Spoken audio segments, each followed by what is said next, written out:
काशी हिंदू विश्वविद्यालय ब्राह्मणवाद की धरती है और ब्राह्मण ने इसकी नींव रखी है।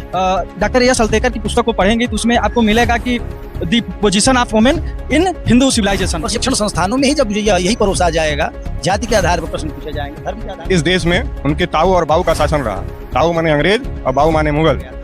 ये प्रश्न कहीं ना कहीं समाज को तोड़ने के लिए ना सवाल तो तभी आया ना जब पढ़ाया गया होगा या सिलेबस में होगा। देखिए बिल्कुल, मैं तो कह रहा हूँ कि आपके पास सत्तात्मक व्यवस्था में ब्राह्मणवादी यानी जो हिंदू आइडियोलॉजी जो रही हमारी, बहुत पहले अपाला, कोसी, गार्गी, कितनी महिलाएं रही। ब्राह्मण ही क्यों, अन्य लोग भी तो हैं, उनके लिए क्या गलत सवाल? ब्राह्मणवाद का मतलब समाज टूटेगा, और समाज टूटेगा तो देश भी टूटेगा, और देश टूटेगा तो देश कमजोर होगा।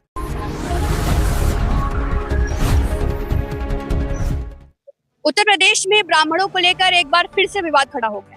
आपको बता दें कि एशिया की सबसे बड़ी यूनिवर्सिटी बीएचयू में एक सवाल आता है जिसने पूरे ब्राह्मण समाज पर एक बार फिर से निशाना साध दिया, जिसको लेकर शंकराचार्य ने भी अपनी तीखी प्रतिक्रिया दी। हम इस वक्त बीएचयू में ही मौजूद है और हमारे साथ बीएचयू के कुछ छात्र मौजूद हैं। हम उनसे जानने का प्रयास करते हैं कि उनका क्या कुछ है कहना है इस पर। पूरा परिचय दे दीजिए। जी, मेरा नाम देव पांडे है और आपका बहुत बहुत धन्यवाद कि आप लोग इस मुद्दे को उठा रहे हैं। काशी हिंदू विश्वविद्यालय ब्राह्मणवाद की धरती है और ब्राह्मण ने इसकी नींव रखी है। आपके माध्यम से मैं उन मूर्खों को बताना चाहता हूं कि ब्राह्मणों का इतिहास 1000 साल पुराना नहीं है, लाखों साल पुराना है। अगर ब्राह्मण या ब्राह्मणवाद के ऊपर बात करोगे तो तुम्हारी हैसियत खुद ब खुद मिट जाएगी। 1000 साल तक इस देश में उनके ताऊ और बाऊ का शासन रहा। ताऊ माने अंग्रेज और बाऊ माने मुगल। और उस 1000 साल के गुलामी में एक ब्राह्मण ने भीख मांग करके इतने बड़े शिक्षा के मंदिर का निर्माण कराया।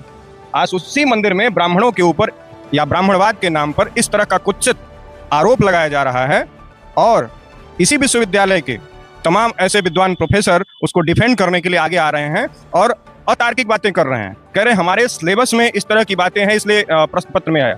मैंने पूरा सिलेबस छान मारा, कहीं पे भी ऐसा कोई टॉपिक देखने को नहीं मिला। आप बात करिए उन छात्रों से, क्या ब्राह्मणवाद के ऊपर कभी कोई लेक्चर हुआ था?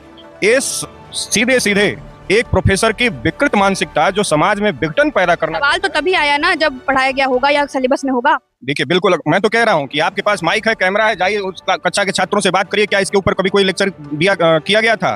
किताबें तो बहुत सारी लिखी गई हैं। किताबों में तो महात्मा गांधी की आलोचना भी की गई है, किताबों में बाबा साहब की भी आलोचना की है किसी ने अपने हिसाब से। तो क्या वो सब सिलेबस का हिस्सा हो सकता है? उसको पढ़ा करके उस पर उसी तरह से सवाल उठाया जा सकता है आज जिस तरह से ब्राह्मणों के ऊपर सवाल उठाया जा रहा है? चूंकि मुगलों को भी लगा था कि अगर सनातन परंपरा को, सनातन धर्म को मिटाना है तो सबसे पहले आपको ब्राह्मणों को मिटाना पड़ेगा। क्यों? क्योंकि ब्राह्मण और क्षत्रिय सनातन धर्म के ऐसे दो ही नींव और स्तंभ रहे हैं जो कि कंधा से कंधा मिला करके सनातन धर्म को बचाने का काम किए हैं। और आने वाले समय में भी मैं आपके माध्यम से उन तमाम वामपंथियों को जो सनातन धर्म को मिटाने की बात करते हैं उनको सख्त चेतावनी देता हूं कि आपके आंख दिखाने से सनातन परंपरा इतनी मजबूत नहीं, ब्राह्मणवाद इतना कमजोर नहीं कि आप मिटा दो। और उनके लिए मैं एक लाइन, अब मेरी स्वरचित रचना है, बता दूं, उनके लिए खास तौर से लिखी गई है कि ब्राह्मणवाद की धरती है, यहाँ ब्राह्मणवाद ही फूलेगा। यदि ब्राह्मणवाद की कब्र खुदी तो तू क्या झूले पर झूलेगा।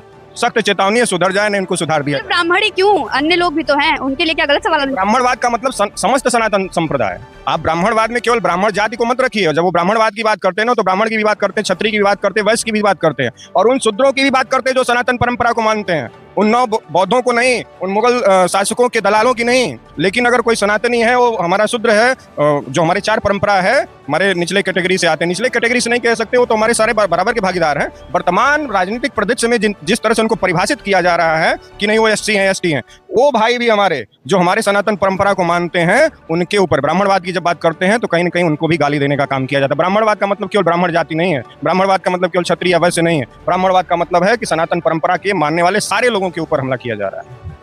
और भी लोगों से बात करने का प्रयास करते हैं। किस प्रकार से देखते हैं कि जिस विश्वविद्यालय की स्थापना स्वयं एक ब्राह्मण ने की, वहाँ के पेपर में ऐसा सवाल?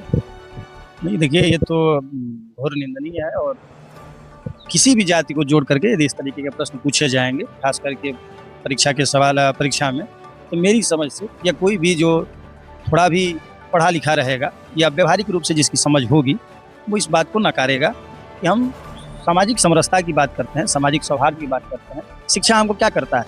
शिक्षा हमारे अंदर मानवीयता पैदा करता है। और मानवीयता क्या करता है? हम जाति पात, लिंग, वर्ण, तमाम ऐसी चीज़ों में भेद न पैदा करें। हाँ, जो जिस समाज में पैदा हुआ है वो तो होगा, वो तो प्रकृति की देन है।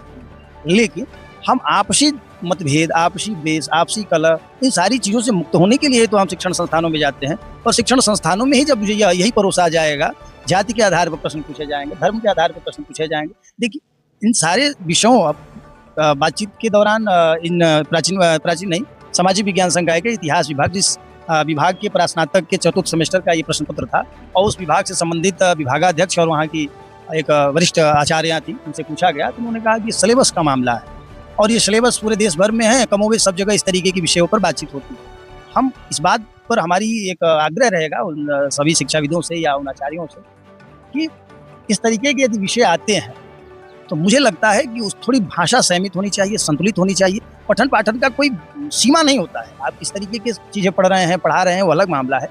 लेकिन यदि आप सोशल उसमें आप उसको भेज रहे हैं तो इन सारी चीज़ों से बचना चाहिए, और यही किसी भी शिक्षण संस्थान के लिए हितकर होता है और उस देश के लिए भी हितकर होगा। नहीं तो समाज टूटेगा, और समाज टूटेगा तो देश भी टूटेगा, और देश टूटेगा तो देश कमजोर होगा। इससे बाहरी शक्तियां जो होंगी वो हावी होंगी। इन सारी चीज़ों को ध्यान में रखते हुए वैश्विक स्तर पर कैसे हम सशक्त हों, मजबूत हों, इस बात को ध्यान में रखते हुए हमारे पाठ्यक्रम भी तय हों। और विश्वविद्यालय के विभाग ही नहीं, विश्वविद्यालय अनुदान आयोग से भी मेरी आग्रह है कि यदि इस तरीके की विषयों पर यदि चर्चा करके यदि है सिलेबस में भी, तो ऐसे सिलेबसों को निकाल करके जो स्वस्थ और अच्छे परंपरा वाली जो हमारी विषय हैं, जो एक स्वस्थ और समृद्ध और राष्ट्र निर्माण में सहायक हों, ऐसे विषयों को पढ़ाया जाए, और जो विकार युक्त विषय हों उनको बाहर निकाल फेंक दिया जाए। बात करें तो इसके पहले भी एक सवाल आया था जो विवाद खड़ा हो गया था, जिसपे पूरे उत्तर प्रदेश में ही, जिसमें जो सवाल था कि अवसर देखकर बदलने वाला पंडित। तो ये लगातार जो सवाल आ रहे हैं, आप किस तरह देखते हैं? कुछ कम्युनिस्ट माइंडसेट के जो प्रोफेसर हैं या शिक्षक हैं वो पेपर बनाने जाएंगे तो जाहिर सी बात है ऐसे ही प्रश्न पूछेंगे।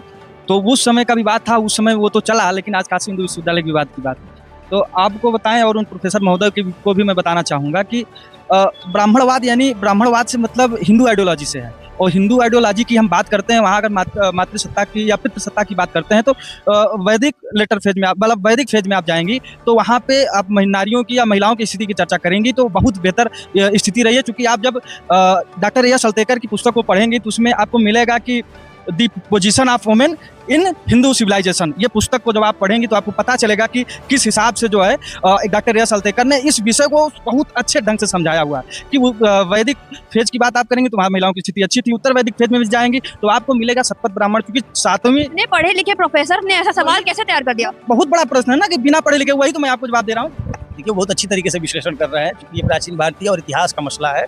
तो इतिहास के जब सभी कालखंडों की आप बात करेंगी तो भिन्न भिन्न कालखंडों में महिलाओं की जो अधिकार और उनकी जो शक्तियां था उसमें कुछ उतार और चढ़ाव आपको देखने को मिले। कहीं वो सबल दिखती हैं, कहीं थोड़ी सी वो कमजोर दिखती हैं। ये सारी चीज़ों को वो ध्यान में रखते हुए मूल एक ही बात है कि परीक्षाओं में थोड़े प्रश्न संतुलित करने चाहिए। क्यों? अभी हाल ही में उत्तर प्रदेश SI में एक प्रश्न पूछा गया था। ये प्रश्न कहीं ना कहीं समाज को तोड़ने के लिए ना, अब माइंडसेट पर जब असर करेगा समाज टूटेगा। एक बात और है कि अगर ये बात करते हैं कि प्रश्न बनाने की मानसिकता भी बात की जा रही है, ब्राह्मणवाद में पितृसत्तात्मक जो बात थी उसकी बात इन्होंने किया, तो क्या उन्होंने बताया अपने छात्रों को कि इन्हीं के ताऊ के शासन में जब अंग्रेजों का शासन था तो उस समय या उनका जो कल्चर है उसमें लिखा गया है वाइफ का क्या डेफिनेशन है, फुल फॉर्म आप गूगल करिए आपको पता चल जाएगा कि होता क्या है। अंग्रेजों के शासन काल में ही, आज से नहीं 100-150 साल पहले, यहीं की एक रानी थी, वीरांगना थी, जिनका नाम था रानी लक्ष्मीबाई। वो कितनी सक्षम थी, ये आज महिला सशक्तिकरण की बात करते हैं तो हमारे यहाँ एक ऐसी महिला थी जो शासक थी, जो शासन करती थी, अकेले दम पे अंग्रेजों के शासन को उखाड़ फेंकी थी केवल कुछ गद्दारों की वजह से। आज अंग्रेज हमारे ऊपर 100 साल तक, 150 साल तक, 200 साल तक शासन किए, नहीं तो नहीं कर पाते। तो हमारे यहाँ की महिलाएं तो इतनी सशक्त रही हैं, तो आप किस महिला सशक्तिकरण की बात करते हैं? और हमारे यहाँ वेद की पहली ऋचा ही है कि यत्र नारेस्तु पूज्यन्ते रमन्ते तत्र देवता, जहाँ पे नारी की पूजा होती है वहीं देवता निवास करते हैं। तमाम ऐसे हमारे काम हैं, पूजा पाठ की जो पद्धतियां हैं, अवसर हैं, बिना पत्नी के पूर्ण ही नहीं हो सकता, बिना स्त्री के उसकी पूर्णता को उसकी प्राप्ति नहीं की जा सकती है।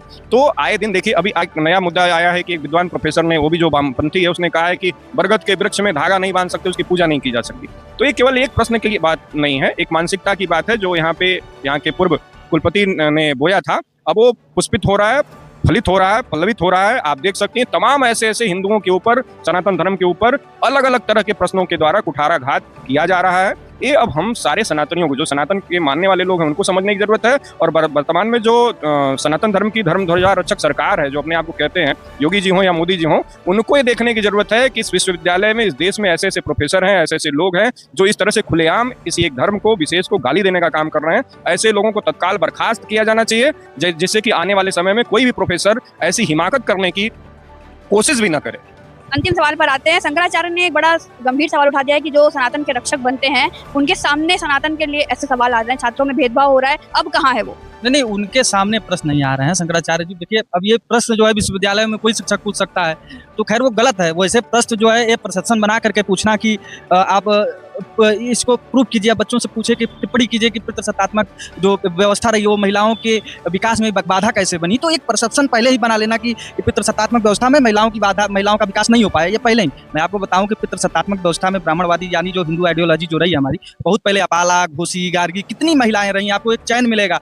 और आप जब पश्चिमी जगत की बात करेंगे तो वहाँ 3री-4री शताब्दी ईस्वी में जब आप आएंगे तो हिपेटिया नाम की एक कोई महिला है, वो खगोल शास्त्री हैं, वो उनका मिलेगा। उसके पहले आप पश्चिमी जगत की बात करेंगे तो आपको कोई बहुत ऐसी महिला नहीं मिलेंगी। तो हमारे यहाँ तो बहुत पहले से ही सब परंपरा रही है, महिलाएं हमारे यहाँ बहुत शिक्षित रही हैं। और महिलाओं में थोड़ा सा जो 19-20 का मामला जो थोड़ा गिरावट देखने को मिलता है उत्तर वैदिक के काल के बाद, वो जब डेरियस प्रथम भारत में आक्रमण किया, यानी विदेशी आक्रमण भारत में जब हुए तो भारतीय कल्चर थोड़ा सा कहीं ना कहीं परिवर्तित हुआ। तो उसकी जिम्मेदारी हिंदू आइडियोलॉजी या ब्राह्मणवादी सोच या उसकी व्यवस्था के लोगों की नहीं रही है। वो जब विदेशी आक्रमण हुए तो दुनिया में चीजें बदली, जब एक दूसरे जगहों पे आक्रमण हुआ। लोहे सवाल बनाने के पीछे क्या मानसिकता रही होगी? नहीं, वो सोच, वो कम्युनिस्ट माइंडसेट के लोग हैं, वो ऐसे प्रश्न हमेशा करेंगे जिससे विद्यार्थियों में, समाज में विभाजन हो।